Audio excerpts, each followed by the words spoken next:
अगर ये शरीर उसी मिट्टी का बना है जिस पर हम चलते हैं, तो फिर हमें ऐसा अनुभव क्यों नहीं होता? हम पूरी धरती को अपने हिस्से के रूप में कैसे अनुभव कर सकते हैं?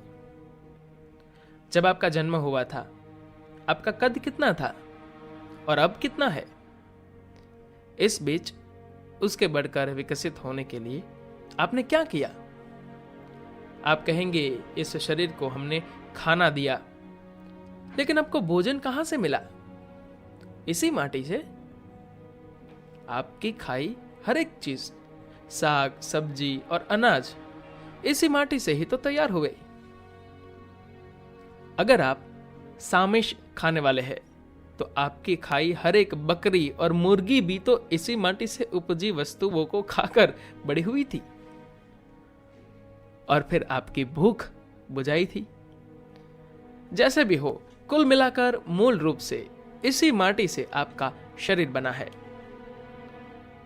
जो जो आपके शरीर में माटी जुड़ती गई, आपने उसे मैं कहकर अपना लिया।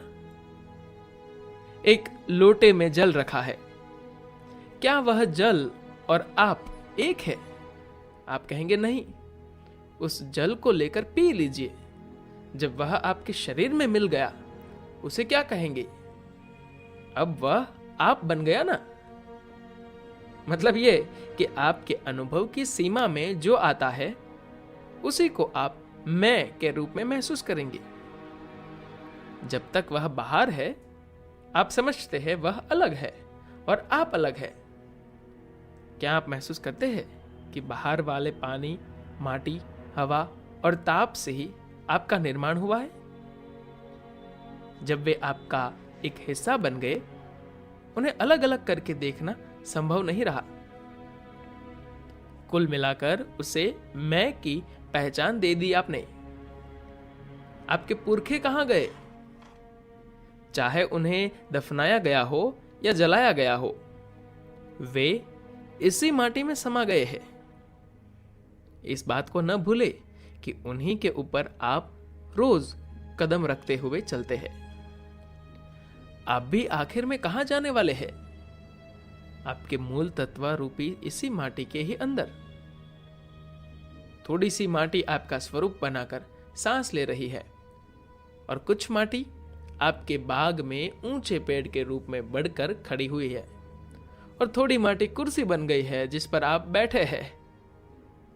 इसी माटी चक्र की प्रक्रिया में आम, नीम, इमली, फूल, केंचुआ, मनुष्य अनेक और भिन्न भिन्न अवतार ले रही है और लेने वाली है। घड़े में रखे या छोटे कलश में उसे आप पानी ही तो कहेंगे। यही दलील आप पर भी लागू होती है ना। माना कि इकट्ठा किए गए बर्तन अलग अलग है, लेकिन उनकी बनावट का मूल तत्व यही माटी है ना। यही पानी, यही वायु और यही ताप है। इसलिए हर एक चीज में आप है। इसका दूसरा पक्ष भी सच है।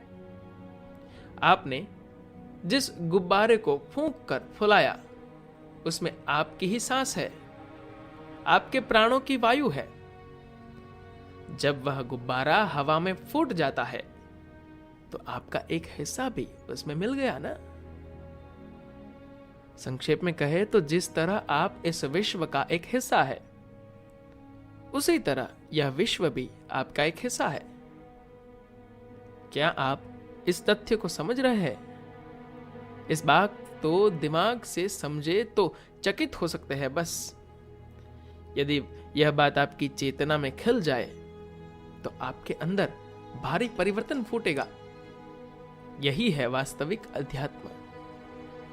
नहीं तो अध्यात्म का अर्थ मंदिर में जाकर नारियल फोड़ना नहीं है, मोमबत्ती जलाना नहीं है, घुटने टेक कर इबादत करना नहीं है। यदि आप इसे समझ ले, तो ईश्वर की प्रतीक्षा किए बिना अपने स्वर्ग का निर्माण खुद कर सकते हैं। एक योगी मृत्युशैया पर थे। अपने शिष्यों से उन्होंने कहा कि मैंने स्वर्ग जाने का निर्णय ले लिया है। गुरुजी, आपको स्वर्ग मिलेगा या नरक, पता नहीं ईश्वर के मन में क्या है, आप कैसे जानते हैं? एक चेले ने पूछ लिया। उन्होंने कहा, मैं नहीं जानता कि ईश्वर के मन में क्या है, लेकिन मैं यह तो जानता हूं कि मेरे मन में क्या है। दूसरे लोग जिसे नरक कहते हैं, भले ही उस जगह पर मुझे भेज दे, उसे भी स्वर्ग मानकर खुशी मनाना मुझे आता है। गुरुजी ने अपनी बात पूरी की। सच्ची बात है, अपनी चेतना के अनुभव में आप किसी को भी स्वर्ग बना सकते हैं या नरक बना सकते हैं। वह बाहरी परिस्थितियों का परिणाम नहीं है। यदि आपने महसूस कर लिया कि आप और सामने वाला व्यक्ति एक ही है, तो आप किसे देखकर जलेंगे, किसके साथ झगड़ा करेंगे, किसके साथ होठ लगाएंगे, किससे दुश्मनी पालेंगे। इस अनुभव के आने पर बाहरी परिस्थितियां जैसी भी हो, आपके लिए हमेशा स्वर्ग ही स्वर्ग है। धन्यवाद।